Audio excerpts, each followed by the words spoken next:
বন্ধুরা, 20টি টিম নিয়ে টি-20 বিশ্বকাপ শুরু হওয়া মহাযুদ্ধ এবার অন্তিমে চলে এসেছে। তবে এবারের বিশ্বকাপে বড় বড় টিমগুলিকে ধুলোয় মিশিয়ে দিয়েছে ছোট ছোট টিমগুলি, যার কারণে অন্তিম পর্যায়ে শেষ 4টি টিম সেমিফাইনালে পৌঁছেছে, যেখানে ভারত পরশুদিনের ম্যাচ ওয়েস্ট ইন্ডিজের সাথে জিতে পৌঁছেছে। সবাই ভেবেছিল এবার ভারতীয় টিমকে ছাড়াই ভারতের মাটিতেই বিশ্বকাপ খেলবে অন্যান্য টিমেরা, কিন্তু ভারত তাদের শেষ ম্যাচ জিতে চতুর্থ সেমিফাইনালিস্ট হয় এবারের বিশ্বকাপে। তাই আগামী 4 তারিখে নিউজিল্যান্ড এবং দক্ষিণ আফ্রিকার প্রথম সেমিফাইনাল ম্যাচ রয়েছে কলকাতার ইডেন গার্ডেনে। মনে রাখবেন, দক্ষিণ আফ্রিকা কিন্তু টেবিল টপার হয়ে সেমিতে পৌঁছেছে, আর নিউজিল্যান্ড তাদের গ্রুপে 2 নম্বর পজিশনে ছিল। তাই মোকাবেলা একেবারে ভয়ানক হতে চলেছে 4 তারিখে, কারণ এই ম্যাচে ভুলের কোনো জায়গা নেই।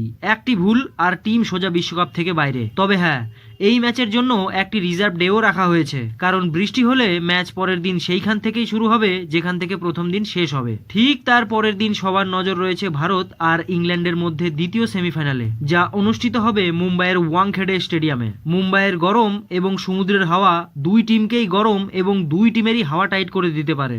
আর এই ম্যাচেও রিজার্ভ ডে রাখা হয়েছে। তবে ফাইনাল ম্যাচ শ্রীলঙ্কার কলম্বোতে করার কথা ছিল যদি পাকিস্তান ফাইনালে যেত তবেই, কিন্তু এখন ফাইনাল ম্যাচ হবে গুজরাটের সেই নরেন্দ্র মোদী স্টেডিয়ামে। তবে আপনাদের কি মনে হয় বন্ধুরা, কোন দুইটি টিম এবার ফাইনাল ম্যাচ খেলবে? নিচে কমেন্ট করে অবশ্যই জানাবেন।